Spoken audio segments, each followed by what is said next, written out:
Senhor, que queira, Senhor, vir contra esta conferência, Deus, em nome do Senhor Jesus, Pai, abençoa, Pai, e fala com todos nós, em nome de Jesus, amém.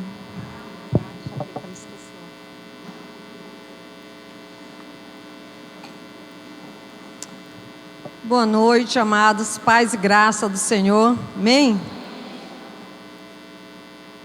Eu vou fazer um estudo para descobrir por que a gente não gosta das primeiras cadeiras.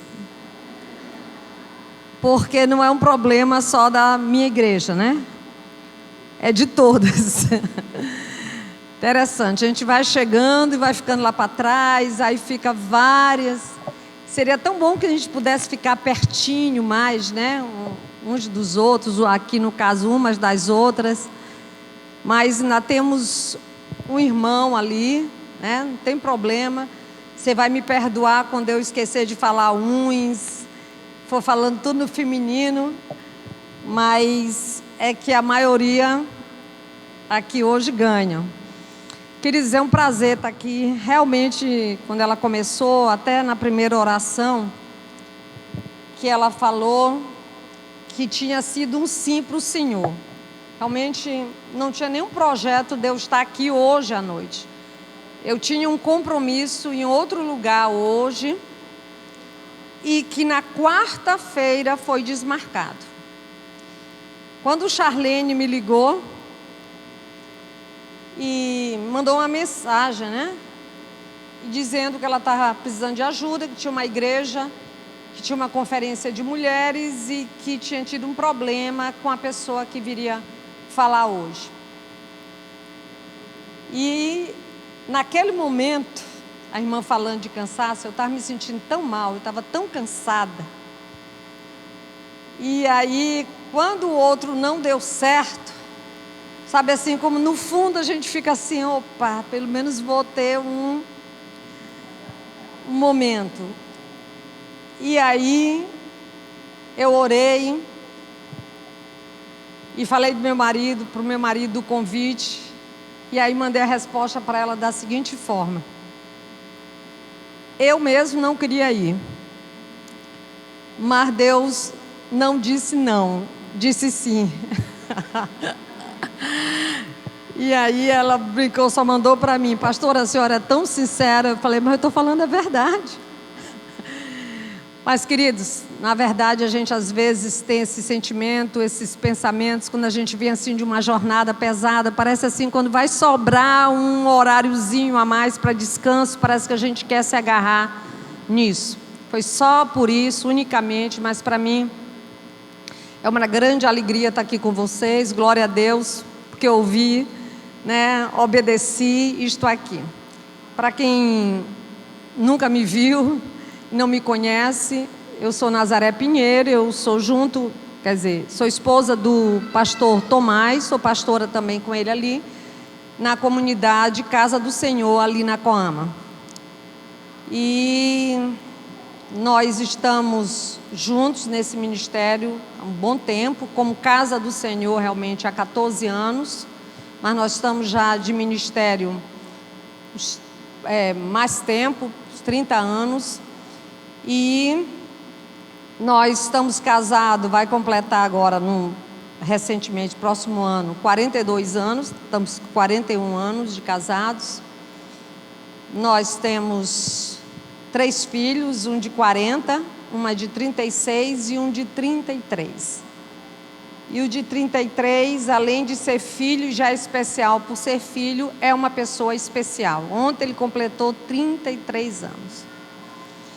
E quando eu preparava essa palavra, muitas coisas do que eu vivi nesse processo de preparo, de ir para frente, nesse desafio de ter um filho especial, e ontem, por ter sido o aniversário dele, estava assim tudo muito vindo na mente, muitas coisas. Mas eu louvo a Deus por essa proposta de vocês, porque a proposta de vocês da conferência, de deixar as coisas para trás e prosseguir, é a proposta de Jesus para nós. Amém, queridos? queridas. E eu, na verdade, fiquei em cima do Filipenses. Esse texto fala muito ao meu coração. Nós estamos numa campanha também na igreja de oração. Nós já estamos hoje no 25º dia de oração. A igreja também fez aniversário agora esse mês de outubro. E nesse processo todo, Deus falou muito ao meu coração, tem falado muito aos nossos corações. Qual é a postura, qual é a posição dos filhos de Deus para que possa alcançar o alvo e o propósito da vida, da nossa vida. Então Deus já trouxe muitas palavras, né? Quando eu vi o versículo, eu falei, então Deus está querendo para todo mundo, e eu sei que é para todo mundo isso que Ele está querendo de fato.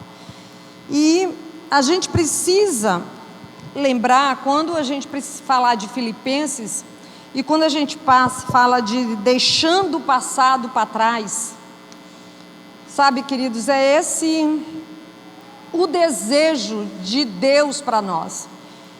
E eu fiz questão, quando eu comecei a falar daqui do meu filho especial, porque esse filho, 33 anos, ele nasce exatamente no momento em que Deus estava fazendo um chamado muito claro para mim, para meu esposo, sobre sermos pastores. Nós não tínhamos nenhuma pretensão disso na nossa vida.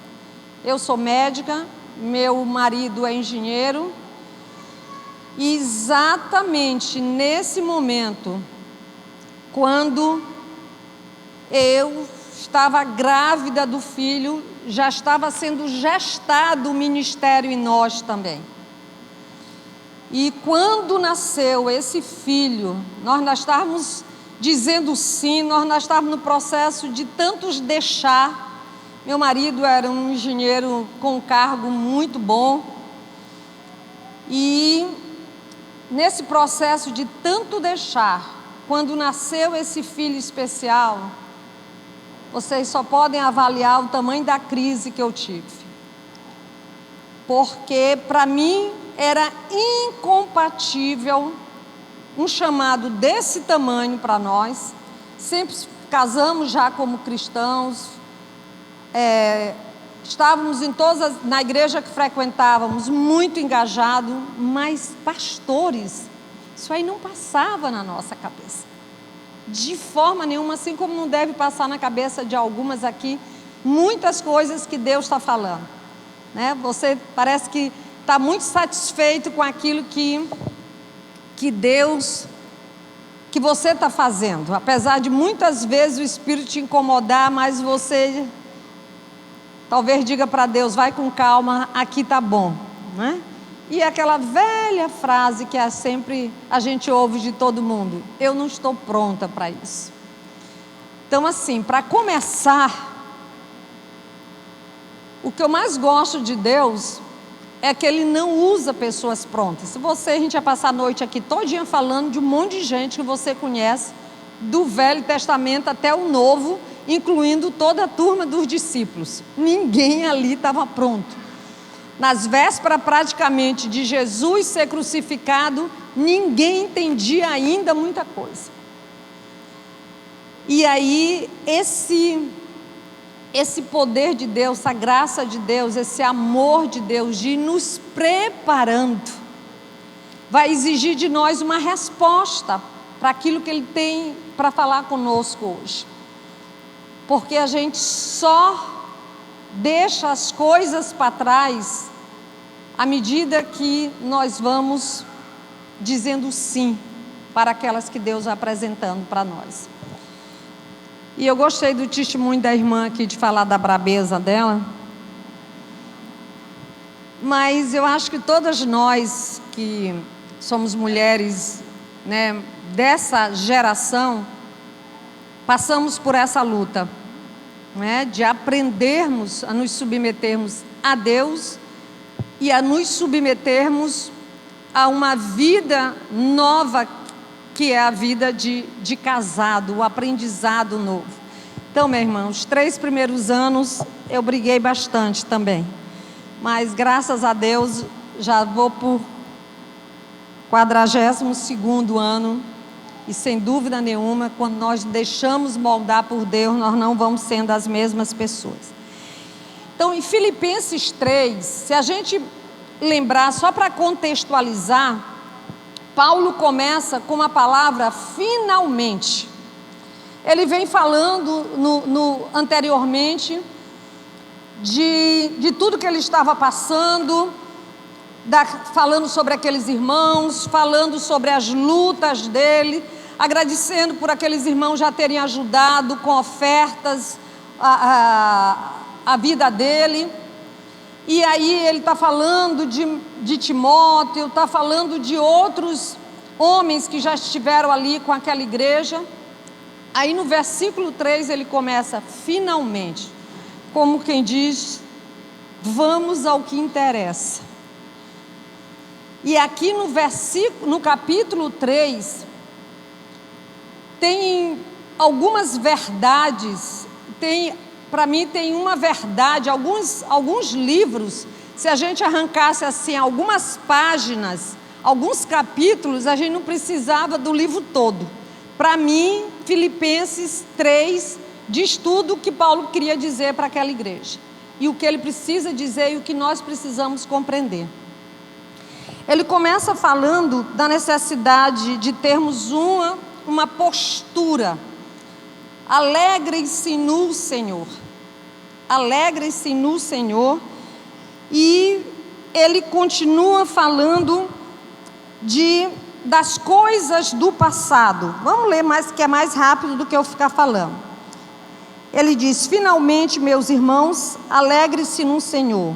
Escrever-lhe de novo as mesmas coisas não é cansativo para mim e é uma segurança para vocês. Pois nós é que somos a circuncisão, nós que adoramos pelo Espírito, que nos gloriamos em Cristo Jesus e não temos confiança alguma na carne, embora eu mesmo tivesse razões para tal confiança. Então aqui Paulo começa a relatar quem ele foi, de que tribo ele foi, judeu,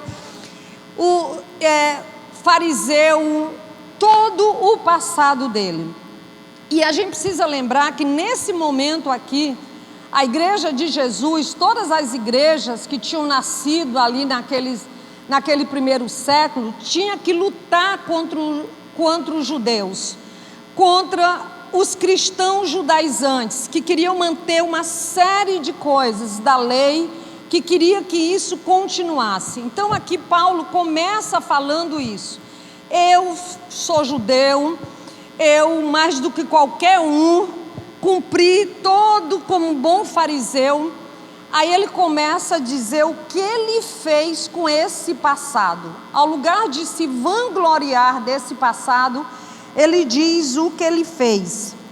Ele diz, mais do que isso, considero tudo como perda, comparado com a suprema grandeza do conhecimento de Cristo Jesus, meu Senhor, por cuja causa perdi todas as coisas. Eu as considero como esterco para poder ganhar a Cristo e ser encontrado nele, não tendo a minha própria justiça que procede da lei, mas a que vem mediante a fé em Cristo Jesus, que procede de Deus, se baseia em Deus. Então, ele é muito claro como diz, eu pego toda aquela bagagem e considero como esterco. Nada tem valor diante da graça de Jesus. Nada mais tem valor. E aí a gente precisa começar a pensar em que coisas nós estamos tão apegados da nossa história, do nosso passado, das nossas convicções, que a graça ainda não foi suficiente para abandonarmos. Paulo deixa muito claro que essas coisas tiveram um lugar e que não mais tinham lugar na vida dele. E ele é muito claro e muito forte, como diz, que considera tudo isso que podia ser coisas extremamente importantes para todo judeu, ele diz: considero nada, esterco. E aí ele continua dizendo o que ele quer. Isso é grifado na minha Bíblia, é grifado aqui no meu iPad em letras bem fortes. Quero conhecer a Cristo, ao poder da sua ressurreição e a participação em seu sofrimento, tornando-me como ele em sua morte, para que de alguma forma alcançar a ressurreição dentre os mortos. Não que eu já tenha obtido tudo isso, ou tenha sido aperfeiçoado, mas o que é que ele diz na sua Bíblia aí? Mas faço o quê? Prossigo. Vai botando essas palavrinhas na sua cabeça. Mas prossigo para o alvo, a fim de ganhar o prêmio do chamado celestial de Deus em Cristo Jesus. Aí ele diz: todos nós alcançamos maturidade, devemos ver as coisas dessa forma. Ou seja, igreja, vocês que estão crescendo em Cristo, que estamos atingindo a maturidade, e eu acho que isso aqui é fruto de mulheres maduras, querer que outras mulheres sejam fortalecidas, estar fortalecendo outras. Então, vamos entender Paulo falando para nós aqui. Eu creio que todos que alcançaram a maturidade, devemos ver a coisa dessa forma. Como? Buscando, prosseguindo para um aperfeiçoamento, para a perfeição. E se em algum aspecto vocês pensam de modo diferente, isso também Deus esclarecerá. Ou seja, era óbvio para Paulo que naquela igreja ainda tinham muitas pessoas contaminadas com as coisas judaizantes, muito confusas ainda. Assim como nós estamos aqui, ainda sabemos que temos muitas confusões. E não adianta a gente brigar. Para as mulheres não adianta querer tirar a confusão da cabeça do marido com briga. Paulo não tentou fazer isso com a igreja. Ele diz: quanto a essas coisas que vocês ainda não conseguem entender, Deus esclarecerá. Amém? Por isso que funciona orar e o Espírito Santo fala. E a gente, se obedecesse que tinha que ficar calado, era mais rápido o processo. E aí ele diz: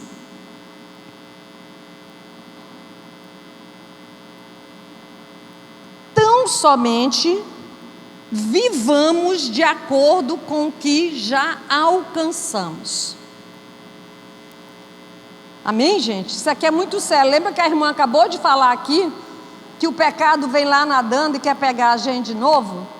Querido, não é só o pecado, porque o pecado não está fora, é a nossa natureza. Ele não está tão lá no mar, não, ele está aqui dentro. Ele não está lá tão distante. Só que nós somos desafiados a vencermos uma série de processos que precisamos viver. E aí Paulo diz aqui: vivamos por aquilo que já alcançamos. Ou seja, a vida cristã, a vida em Cristo, não compreende retrocesso, compreende prosseguir. E ele é bem claro aqui nesse texto. Tão somente vivamos com o que já alcançamos. Então, Paulo, ele diz: irmãos, que é o texto, não penso eu mesmo já tenha alcançado, mas uma coisa eu faço. Uma coisa. O que é que Paulo faz? Esquecendo-me das coisas que ficaram para trás e avançando para as que estão adiante, prossigo para o alvo, a fim de ganhar o prêmio do chamado celestial de Deus em Cristo Jesus. Então, queridos, Paulo está falando aqui de um segredo, de algo que ele tinha descoberto em Cristo Jesus. Ele tinha descoberto, nesse texto, ele mostra qual era o comportamento dele em relação ao passado, ao presente e ao futuro. Todos nós temos que pensar nisso o tempo todo. Todos nós temos um passado, temos um presente e temos um futuro. Mas a minha oração é que nós saiamos daqui entendendo como é que nós temos que lidar com o passado, como é que nós temos que viver no presente e para onde nós estamos indo no futuro e qual é o nosso alvo no futuro. Isso precisa ser muito claro, querido.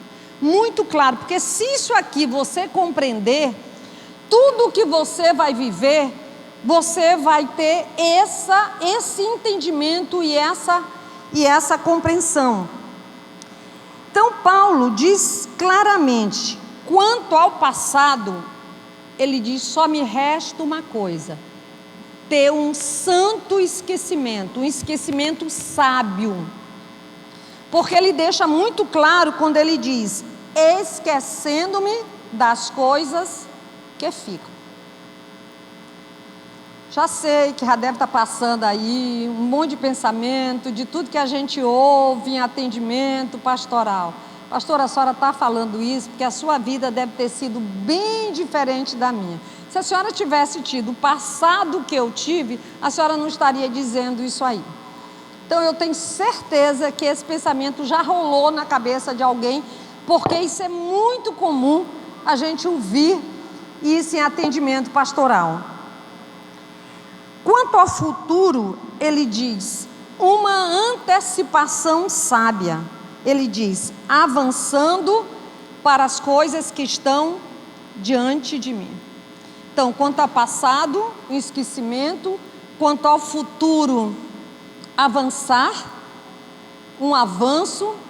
E quanto ao presente, vamos pensar aqui, quanto a este presente, qual foi a atitude de Paulo? Perseverança.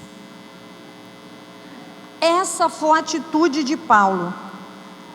E isso, querido, deixar as coisas do passado, avançar para as coisas do futuro e permanecer naquilo que creio, perseverar no que creio, perseverar com a certeza de saber para onde eu estou indo, isso não é vitória só na vida cristã, não, só na relação. Isso é vitória em todas as nossas vidas, se nós tivermos essa atitude.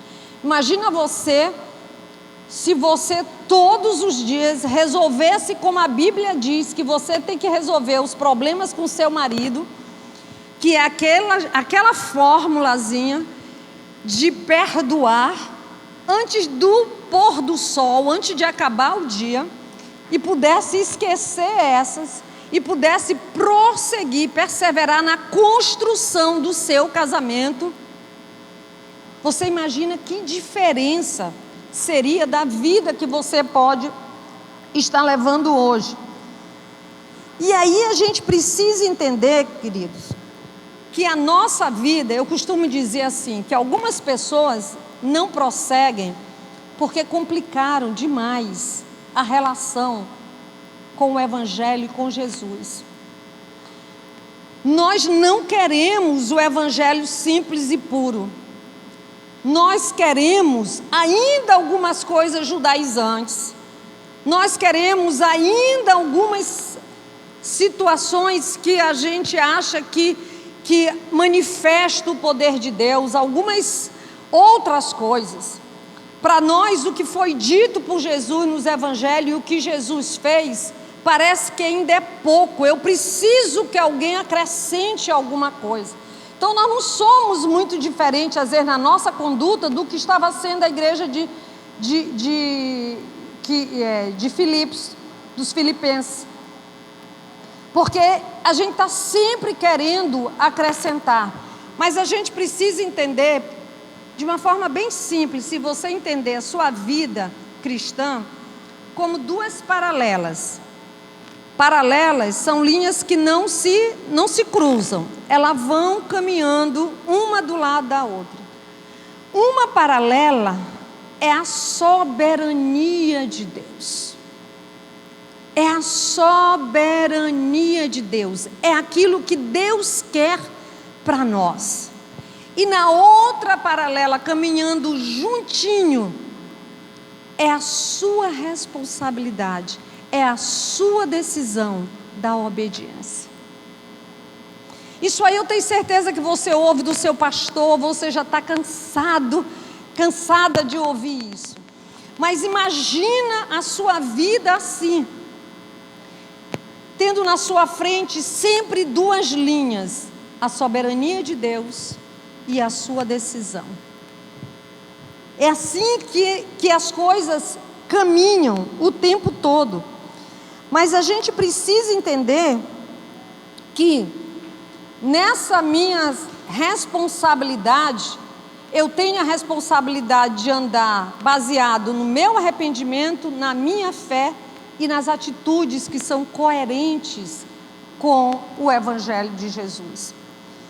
E aí, não esquecendo de que não é fácil para nós, porque nós temos uma natureza que briga o tempo todinho conosco, que luta conosco em todo o tempo.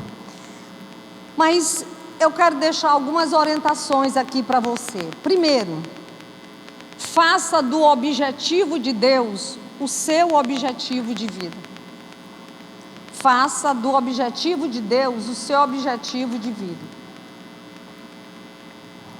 E qual você acha que é o objetivo de Deus para a sua vida? Qual é o objetivo de Deus para a sua vida?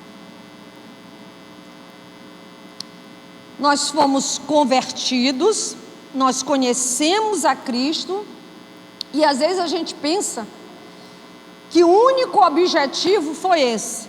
E às vezes nas lutas, nas batalhas, a gente diz assim: eu não consigo. Outro dia eu atendi uma pessoa com muitas lutas.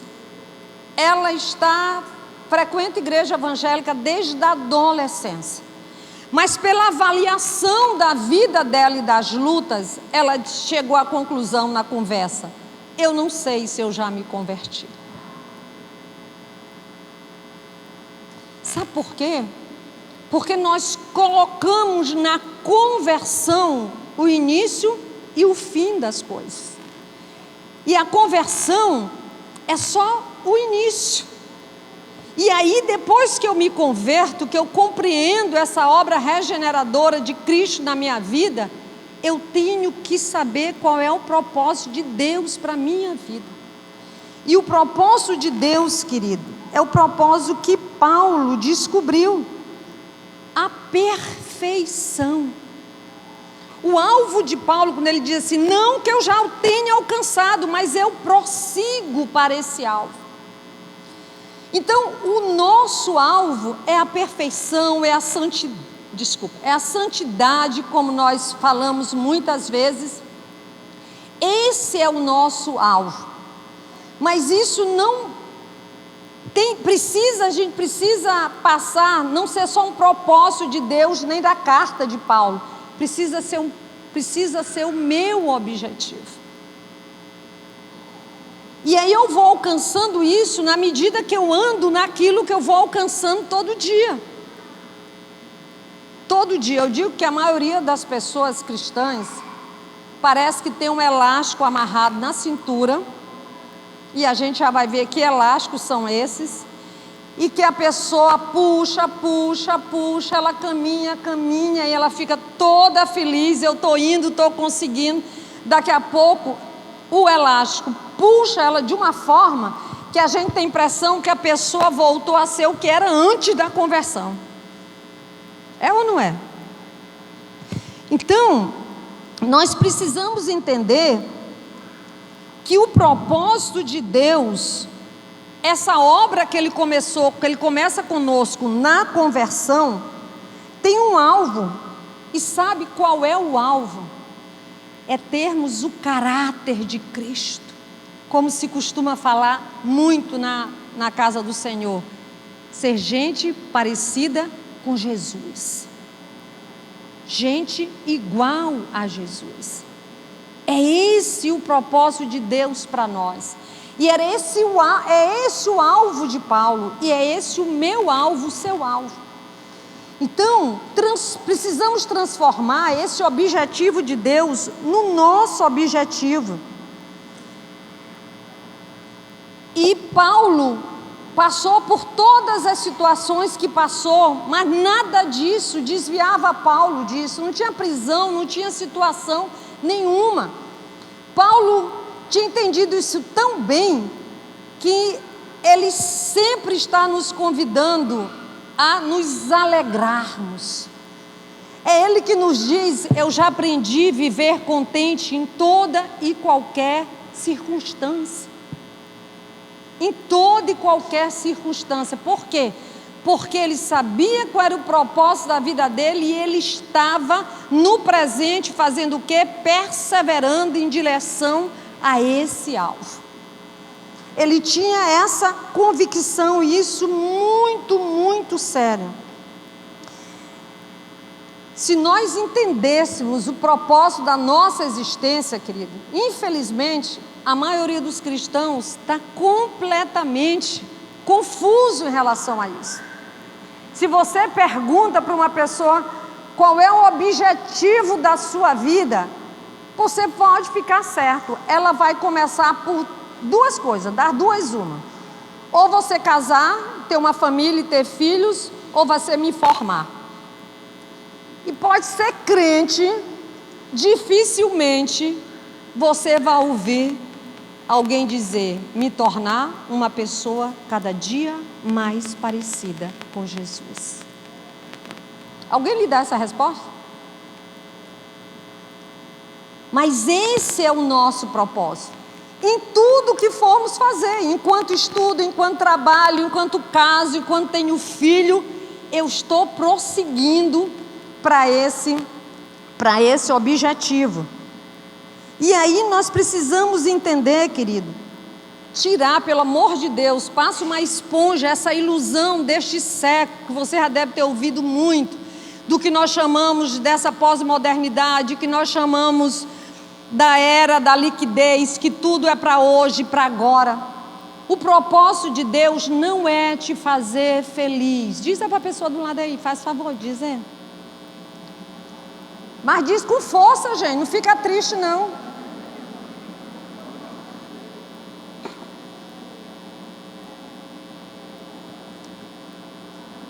Infelizmente, a gente pega todos os textos da Bíblia e fazemos uma distorção. Distorcemos para mostrar que o que Deus quer para nós é nos fazer satisfeitos, é nos fazer alegres, é nos fazer felizes. Ele quer isso, mas não do jeito que esse século diz que é. Não desse jeito.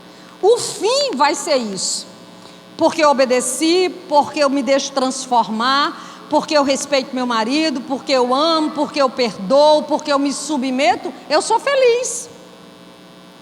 Mas não caiu de graça em nenhuma campanha, não foi participando de campanha toda semana para ser a melhor mulher do mundo. Foi entendendo qual era meu alvo e perseverando.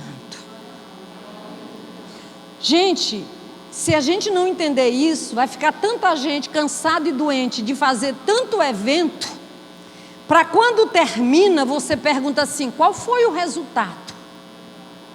Qual foi o resultado de todo aquele trabalho que a irmã teve, coitada, de trabalhar doente, com febre, de todo mundo ficar, de fazer essas camisas lindas, de fazer tudo. Isso aqui é para fortalecimento, mas não é aqui que o fortalecimento acontece, aqui é para celebração, mulheres que creem no propósito de Deus, porque é no dia a dia, e não dá para vir para a igreja todo dia, não dá para fazer celebração todo dia, e mesmo que se faça, se não tiver esse entendimento, vai entrar e sair do mesmo jeito, entrar e sair do mesmo jeito. E aí, nós precisamos, querido, entender que todas as experiências, para que eu possa atingir esse alvo, todas as experiências que eu vivo, receber um filho especial de presente. Ontem eu botava, a gente escreveu, há 33 anos atrás, nascia Felipe. E o nosso sentimento era de completa incapacidade. Do mesmo jeito que você se sente completamente incapaz quando recebe um filho, mesmo que não seja especial. A gente não sabe o que é ser mãe, não sabe o que é ser pai, não sabe o que fazer, tem crise de depressão, chora, não sabe botar o peito na boca do menino, desiste. Nós vamos nos tornando capazes todo dia. E eu glorifico a Deus, porque mesmo em meio às muitas dores, aos muitos sofrimentos, aos muitos cansados, Deus nos capacita todo dia. Todo dia. Ontem à noite, 33 anos, ele ganhou um monte de brinquedo, coisa nova. E aí o que acontece? Ele não dormiu. Então, você que reclama do seu filho bebezinho, imagine o que é 33 anos, várias noites que a gente não dorme. Então, não dormiu, acordou muitas vezes para ver tudo o que ele queria, para pegar um, para pegar outro brinquedo. Então, as nossas experiências, querido, elas contribuem para o nosso aperfeiçoamento, para a nossa perfeição. Nós costumamos chamar Felipe do mestre da paciência. Foi a maior virtude que ele nos ensinou. A sua dor precisa ser mestre para você. A sua tribulação precisa se transformar em mestre para você. Porque todas as experiências, elas têm esse propósito de nos transformar em pessoas cada dia mais parecidas com Jesus. Nunca mais tire isso da sua cabeça. E é isso que Romanos 8, 28 diz.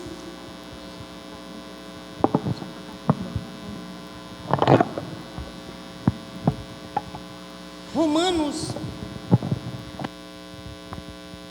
8, 28 diz assim: e sabemos que todas as coisas contribuem juntamente para quê, gente? Para o bem daqueles que amam a Deus, daqueles que são chamados por seu decreto. Versículo número 1 de distorção.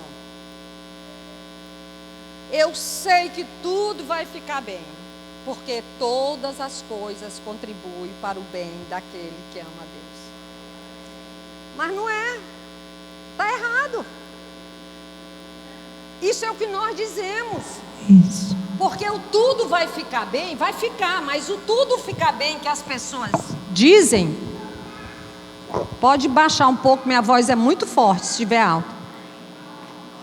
O tudo que as pessoas dizem que vai ficar bem, não é o que a Bíblia está dizendo.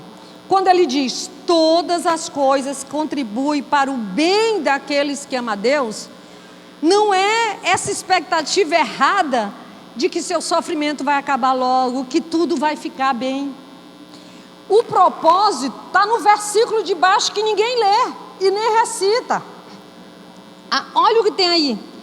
Pois aqueles que de antemão conheceu, também os predestinou para quê, gente? Para sermos conforme a imagem de seu Filho. Então, todas as coisas contribuem para o bem daqueles que amam a Deus, mas para esse versículo que está embaixo, para que nos transformemos cada dia mais conforme a imagem do seu Filho Jesus. Entendeu, querido? Querida? Entenda isso. Você vai parar de perder a sua relação com Deus. Você vai parar de ter expectativa errada. Você vai parar de ir para todos os lugares do mundo querendo que seu sofrimento termine. É óbvio que nenhum de nós gosta de sofrer. Mas quando eu tenho um olhar de que aquele sofrimento... quando o sofrimento é um marido, o que é que as pessoas estão fazendo? Separando.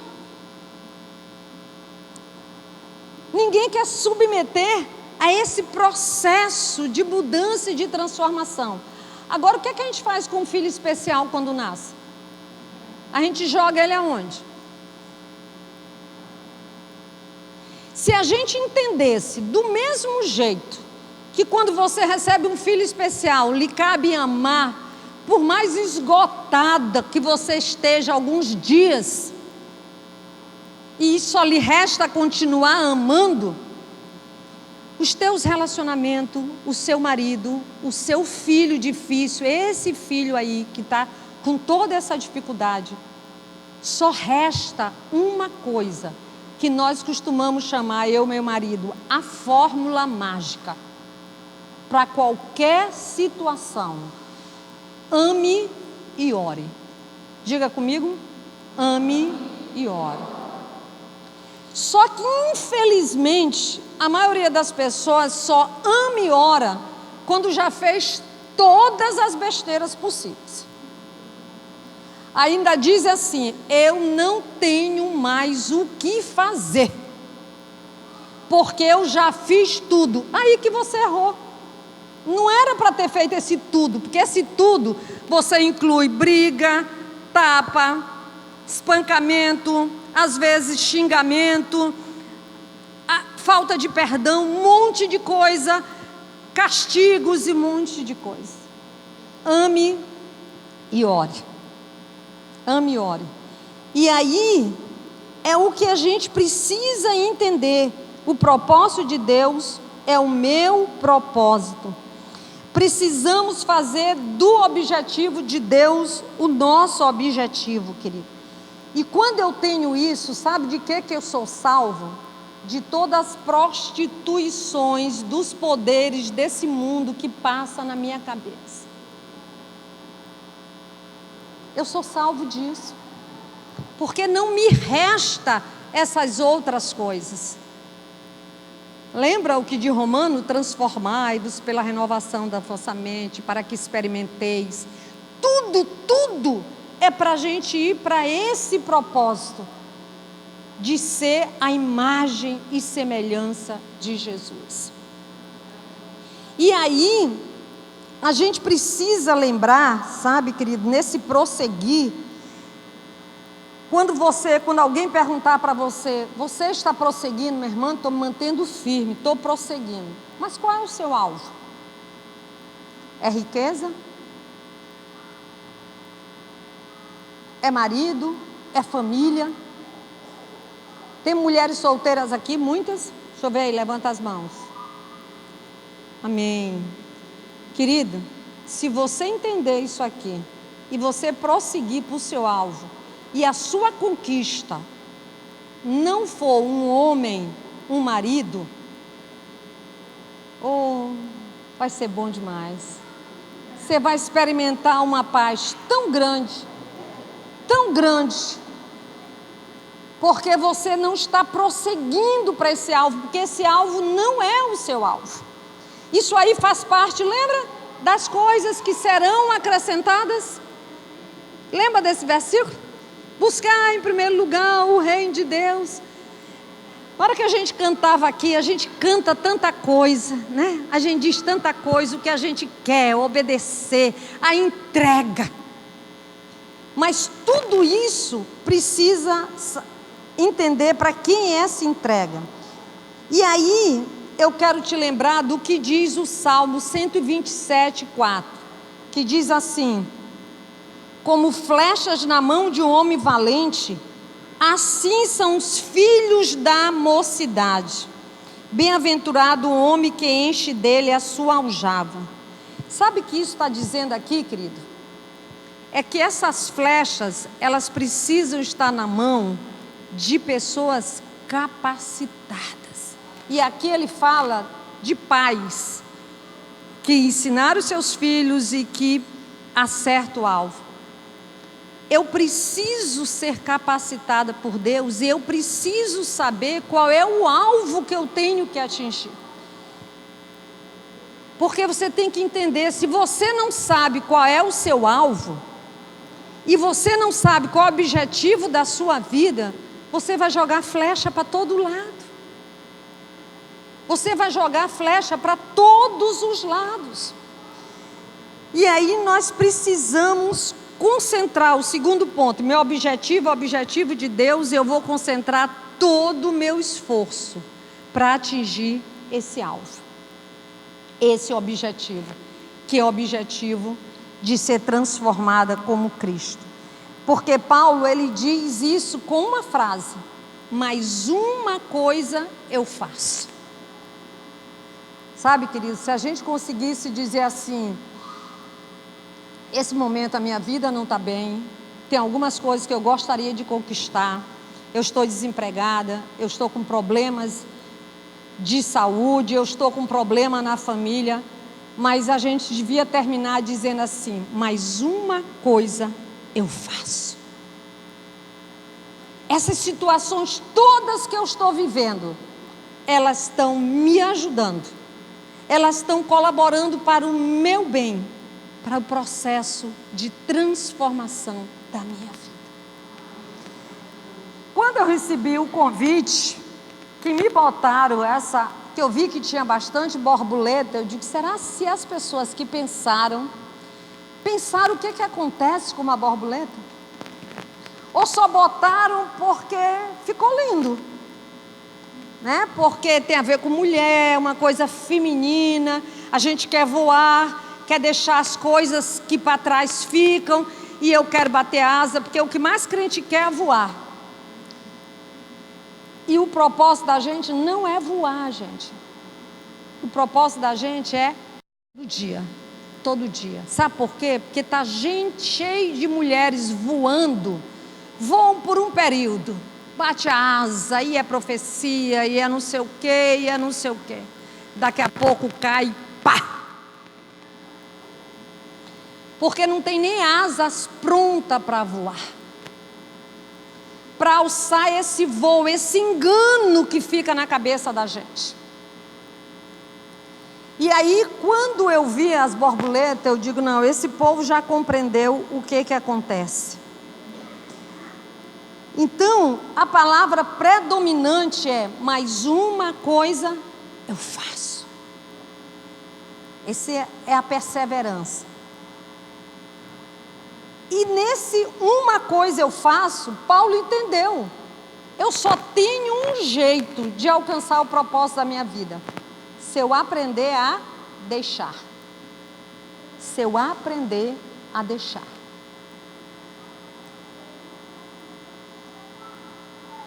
E aí ele diz claramente isso, que ele precisa esquecer das coisas que ficam para trás.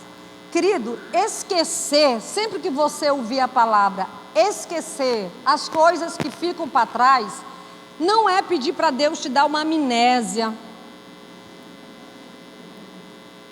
É você, mas é não lembrar mais, não. É quando essas coisas do passado não têm mais nenhum poder na sua vida, de te adoecer, de te prender, de te pedir de ir para frente. Aquela palavrinha que a gente usa muito, quando você não fica mais remoendo a mesma coisa. Você conhece pessoas que não conseguem falar outra coisa a não ser das dores. Encosta em você: minha irmã, tudo bem com você? Aí começa. Ou é o filho, ou é o marido, ou é a situação, é a mesma coisa, querido. Então, a gente precisa entender que esquecer o passado é tirar o poder dele. Não é possível. Nós cantamos aqui: ele é poderoso. Quais foram os adjetivos que nós usamos aqui? Poderoso, maravilhoso, invencível. Mas isso só serve para cantar, gente. Porque quando o problema é grande, não serve para você enfrentar a sua luta. Não serve. Porque na hora que a gente atende as pessoas que estão passando por uma luta muito grande, você pergunta: você está entrando para aquele lugarzinho secreto, para o seu casulo? Lembra do casulo da borboleta? Ah, pastora, eu estou tão maluca, estou tanto sofrimento, tanto choro, tanto desespero, que nem orar e nem ler a Bíblia eu consigo. Aí essa pessoa esqueceu do propósito, do objetivo. Ela não consegue dizer, mas uma coisa eu faço. Eu continuo crendo quem é meu Deus, em quem eu estou crendo, em quem eu tenho certeza do poder de transformar e mudar qualquer situação. E aí, nós precisamos compreender isso, gente, que eu preciso deixar. E aí, vamos para a borboleta. Quando eu vejo uma borboleta, essa daqui está até branquinha, não tem muitas cores, né? Mas a maioria das borboletas tem muitas cores nas asas. Quando eu vejo aquela borboleta voando, colorida, linda, eu esqueço do processo dela até ela voar. O processo dela até voar foi um processo que passou por um ciclo. Sabe, queridos, eu fico impressionado quando eu observo a borboleta, quando eu observo os artrópodes, que eu já vou falar da transformação dele. Todos esses insetos, animais, eles passam por um processo, tem ciclo de vida, e é obedecido. E nós odiamos alguém falar para a gente de ciclo de vida, de fase da vida. Porque nós nunca queremos ficar no ciclo da vida que estamos. Nós somos mestres em queimarmos etapas da vida. Tá na infância, a menina já começa de 6, 7 anos, é batom, é sombra, é mini adulto, não tem mais vestidinho. Aí chega na adolescência, já quer virar adulto. Eu trabalho com adolescente, trabalho com pacientes com HIV adolescentes. Você imagina a experiência como é. E aí, elas estão com 14 anos, 13 anos, e toda consulta repetem a mesma coisa. Não vejo a hora de fazer 18. Porque elas querem o quê? Voar. Voar. Querem botar a mão no nariz do pai, da mãe, da pessoa que está cuidando delas e dizer, agora tu não me segura mais. E aí, nós precisamos compreender, querido, que para uma borboleta voar, ela teve que construir uma coisa chamada casulo. E ela teve que ficar dentro desse casulo por um tempo. E nesse casulo, você já deve ter ouvido a fábula do homem que foi ajudar a borboleta. Ela se debatendo dentro do casulo, ele ficou com tanta pena daquela borboleta que ele terminou de cortar o casulo. Porque ele queria ajudar aquela borboleta a voar. E o final da história é que a borboleta não voou. Porque aquele movimento de dor, de luta daquela borboleta, naquele ambiente, naquele casulo, é que vai produzindo o alimento necessário, os nutrientes necessários para que as asas se fortaleçam.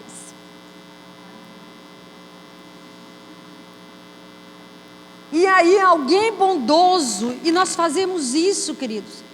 Por que vocês acham que o maior índice de suicídio está na adolescência e na idade jovem? Um monte de gente que os pais cortaram o casulo. Porque não pode ter tristeza, aquele filho não pode ficar só, ele não pode ter ócio, ele tem que brincar o tempo todo, ele tem que ter um tablet na mão, ele tem que ter todos os desejos satisfeitos o tempo todo. E vai se tornando uma pessoa extremamente frágil. Sem nenhuma capacidade, aquele que a gente chama resiliência, capacidade de enfrentar as dores e as frustrações. Ontem eu estava com meu filho na ReHap, comprando os presentes que os irmãos que moram fora mandaram. E aí ele parava de vez em quando, é um meninão, né, 33, parou num desse tamanho, de 500 e tantos reais. Eu disse: Felipe, olha bem para mim se eu vou comprar um carro de 500 e tantos reais, de 600, de 700. Eu falei: esta é a causa dos meninos estar suicidando na adolescência. Eu disse lá dentro, tinha um vendedor perto, começou a rir. Eu falei: claro, se eu tenho que dar o tempo todo para meu filho, tudo que ele quer, carro de 500, de 600, de 700, iPad, iPod, tudo. E aí, vai chegar a hora que essa pessoa vai desejar, não vai entender o que sentido essa vida tem, que sentido, qual é o significado. Não permitiram que todas as coisas cooperassem para o bem da formação daquele indivíduo. Eu não sei qual é a tua história, se você chegou aqui, nessa idade, frágil, se cortaram o teu casulo, ou se te prenderam por demais dentro do casulo, mais tempo do que você deveria ficar, e você ficou se debatendo lá dentro. Qualquer coisa que tenham interferido no teu ciclo de transformação, de crescimento, de maturidade, dificulta o teu processo hoje. Mas isso não significa que você vai ficar remoendo essa história. Você vai ter que aprender essa frase: mas uma coisa eu faço, porque eu fui resgatado, eu fui regenerado em Cristo Jesus. As minhas maldições foram canceladas, foram anuladas, meu pecado foi perdoado, a minha história foi transformada. E uma coisa eu faço: eu prossigo para o alvo de ser cada dia mais parecida com Jesus. Amém, queridos? Não se importe se vai ter borboleta mais bonita do teu lado, se vai ter gente alçando o voo mais alto, se vai ter gente andando mais rápido. Não interessa. Interessa é que você precisa se liberar do casulo para voar no tempo certo. E você precisa fazer que nem os artrópodes. Porque os artrópodes, bote aí o caranguejo, bote aí o escorpião. A situação deles é pior, porque eles vão ganhando uma carapaça endurecida, muito dura. E esse exemplo para mim é o melhor, porque não importa se a tua dor transformou você, envolveu você numa carapaça, numa casca. Sabe aquelas pessoas que te dizem: fulano é casca grossa? Não interessa se sua casca é grossa demais. A partir do momento em que eu experimento a mudança e a transformação em Cristo Jesus, eu vou ver que, assim como os artrópodes, vai se formando uma nova casca, uma nova carapaça, que é mais flexível e que permite para mim meu desenvolvimento. Quando eles passam por isso, eles mudam, eles abandonam a carapaça grossa. Sabe, queridos, é essa a questão, é essa a situação. Nós já ganhamos um novo coração, nós já fomos feitos nova criatura. Lembra da história dos odres? Não dá para colocar esse vinho novo que Deus quer derramar em odres velhos.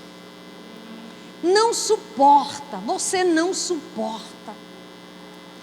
Então, nós precisamos nos liberando na fase certa das carapaças, das cascas, de tudo aquilo que impede o nosso caminhar, queridos.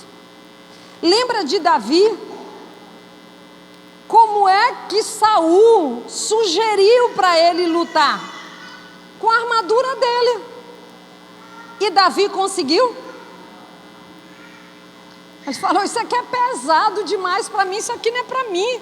Deus não quer que eu use a estrutura, a carapaça, a armadura do outro. A experiência que seu irmão tem com Deus é a experiência dele, de vida, é a vida dele. Você precisa buscar a sua experiência em Deus, a sua intimidade. E veja esse tempo de casulo, borboletas, como aquele momento que muitas vezes nós temos que voltar para aquele lugar secreto, de oração, do silêncio, de ouvir o Pai. Sabe, queridos, para só de buscar campanha, só de achar que você não pode faltar ao culto, de que você tem que ir para a reunião de oração da irmã, não sei o quê. Não tem nenhum problema você ir numa reunião de oração da irmã, desde que não seja para resolver os seus problemas, porque os seus problemas, sabe onde é que vão ser resolvidos? É lá onde Jesus diz, entra no teu quarto, fecha a porta e no secreto, no silêncio, o teu Pai que te vê vai falar contigo. O problema é que nós queremos queimar etapa. E eu quero dizer, pastor nenhum tem fórmula, igreja nenhuma tem fórmula. E eu digo para vocês, as que prometem fórmulas são mentirosas, porque não tem. Você sabe, tem milhares de igrejas prometendo fórmula, e por isso que elas estão lotadas, não está igual a de vocês.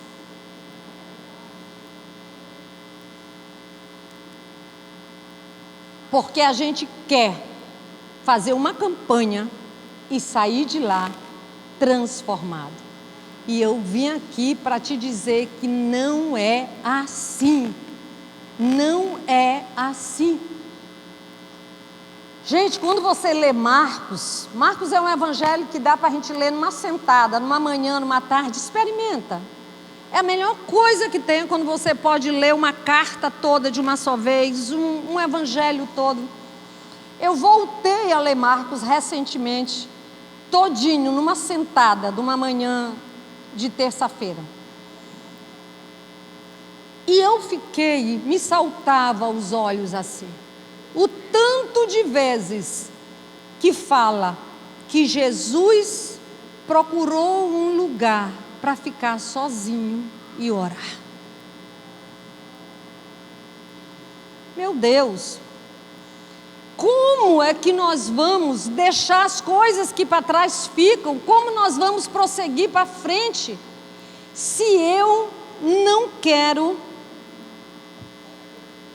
viver as etapas que todo cristão precisa viver. Jesus sabia o que ele tinha para fazer, para suportar tudo aquilo que ele tinha que suportar ainda.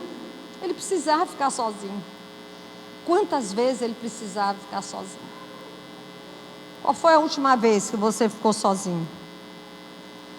E aí, a gente precisa entender que eu preciso deixar essas cascas, preciso deixar essas estruturas antigas, porque a minha vida ela é feita de ciclo, gente. O que eu vivi num ciclo para trás não me serve mais hoje. Vamos pensar só aqui no casamento. Você vive um ciclo às vezes sem filho, às vezes alguns já começam com filho, porque a gravidez vem logo ou já veio antes. E aí, mas você vai tendo ciclos da infância, a adolescência, a idade adulta do seu filho. Eu e meu marido já éramos para estar no ninho vazio há muito tempo, mas nunca o nosso ninho vai ser vazio, porque nós temos uma situação especial.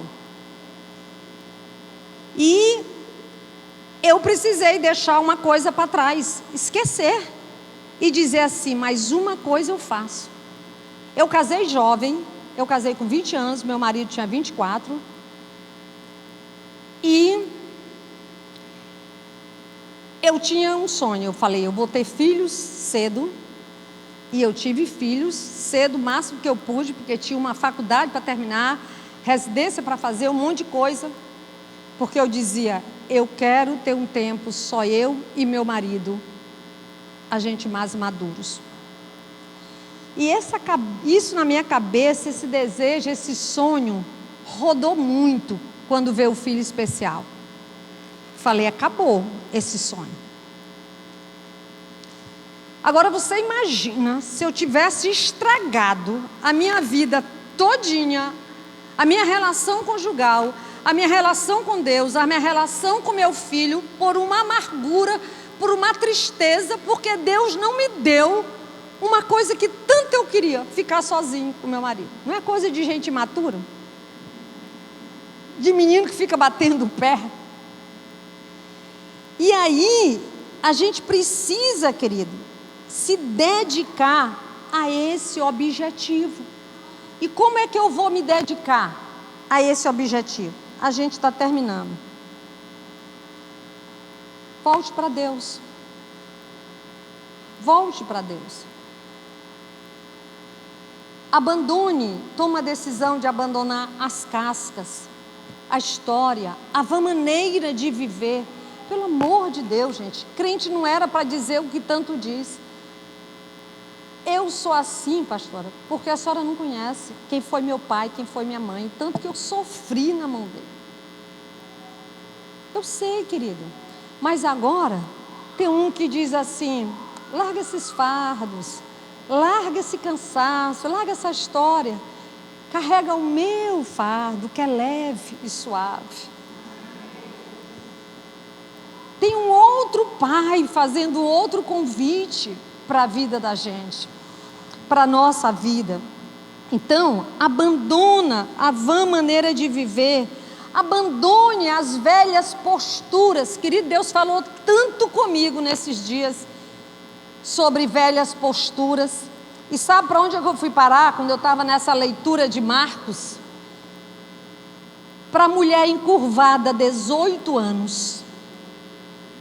Imagina o que é uma pessoa encurvada, 18 anos.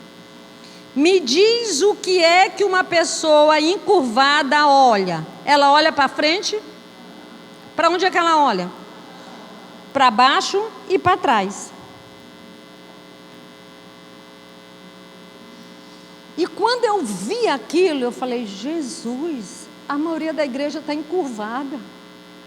Olhando só para os defeitos do caminho, para a dificuldade do caminho e olhando para trás. E aí, aquela mulher, num dia de sábado, num dia improvável para os judeus, eles brigam inclusive lá, reclamam. Jesus cura aquela mulher. E o que, se você se lembra, qual é a primeira coisa que essa mulher faz, queridos? Louva. Sabe por que a gente só murmura? Porque a gente não reconhece o que Deus está fazendo. Porque mesmo salvos, resgatados, a nossa postura não é a postura que Deus espera de nós. Olhai para o alto, para cima, para frente, é esse o lugar do nosso olhar. A gente está sempre olhando para as dificuldades do caminho e para o passado. Isso para mim fez um sentido tão grande, e a gente precisa entender que a gente precisa perseverar, porque foi aberto um novo e vivo caminho para eu e você caminharmos. Esse vivo caminho que foi aberto. Nós precisamos, outra palavra de Deus para mim nesses dias demais. Deixe as cisternas rotas que você abriu, o pecado lá de que Jeremias fala. Meu povo cometeu 2 pecados. Me abandonaram e cavaram cisternas rotas. Deixaram de beber da fonte. Pelo amor de Deus, queridos, a nossa fonte está em Jesus. A nossa fonte, direção de vida, são os evangelhos. É ali que está a orientação para esse nosso prosseguir. E nós precisamos abandonar a independência. A independência, querida, a desobediência. A independência só nos leva à desobediência e à religiosidade. Eu faço o que eu quero, do jeito que eu quero. E não é desse jeito. E aí a gente precisa, nesse processo, admitirmos as nossas limitações, as nossas fraquezas, os nossos vícios, seja mentira, seja o que for, seja mentira, como eu tenho chamado, brincado com o pessoal, desse negócio de diabo aí que anda na mão de todo mundo chamado celular. Porque isso está pior do que o diabo. Né? Então, queridos, nós precisamos sair da negação e admitirmos quem somos. E sabe como isso acontece? É lá naquele quarto. Porque você vai conhecereis a verdade e a verdade vos libertará. É na intimidade. É na intimidade com o Pai. Você vai sabendo cada dia mais quem é Ele e quem você é. Quem é Ele e quem você é. E aí você vai abandonando, vai admitindo e vai abandonando e vai se livrando. Lembra que Hebreus 12 diz assim: livre-se de todos os obstáculos. Para que a gente possa caminhar, a gente tem que ir deixando essas coisas passar. E para concluir, queridos, nós precisamos entender uma coisa. Corramos com perseverança a carreira que nos está proposta. E o que é que diz o resto? Tendo os olhos fixos em quem, gente? Em Jesus. Essa carreira, esse deixar para trás, só é possível como os olhos estão fixos em Jesus. E Jesus, Ele está atrás de você ou Ele está na frente? Na frente. O convite de Jesus, qual é o convite de Jesus para nós? Qual foi o convite? O que é que tem na tua cabeça que martela todo dia que qual foi o convite de Jesus? Se alguém quer vir após mim, a si mesmo se negue, tome a sua cruz e siga-me. Esse foi o convite de Jesus, querido. Então, esse negar-se é morte todo dia. Jesus está na frente. Então, não existe, querido, nenhum outro caminho para isso. Nós somos chamados para mantermos os olhos fixos. Nós somos chamados em Colossenses para olharmos para o alto. E essa é a nossa caminhada. Nós somos chamados a termos uma nova postura. Quando você estiver só reclamando do que você está passando e do passado, você precisa dizer assim: eu preciso mudar de postura. Eu já estou encurvada. Eu preciso ficar ereta. Porque o meu chamado é para seguir Jesus. É para olhar para Ele. É para ser como Ele. O meu chamado, o meu alvo, a minha flecha, eu preciso saber. Queridos, quando a gente sabe qual é o nosso alvo, como nós poupamos tantos sofrimentos, porque eu sei para onde eu estou indo. Então, querida, a minha oração é que você hoje entenda que para deixar as coisas que estão para trás, o objetivo de Deus precisa ser o seu objetivo. A sua postura tem que ser uma nova postura, onde você vai dizer todos os dias, independente das circunstâncias: uma coisa eu faço, prossigo, eu permaneço, eu persevero. Amém, queridos? Vamos ficar em pé, fecha os teus olhos.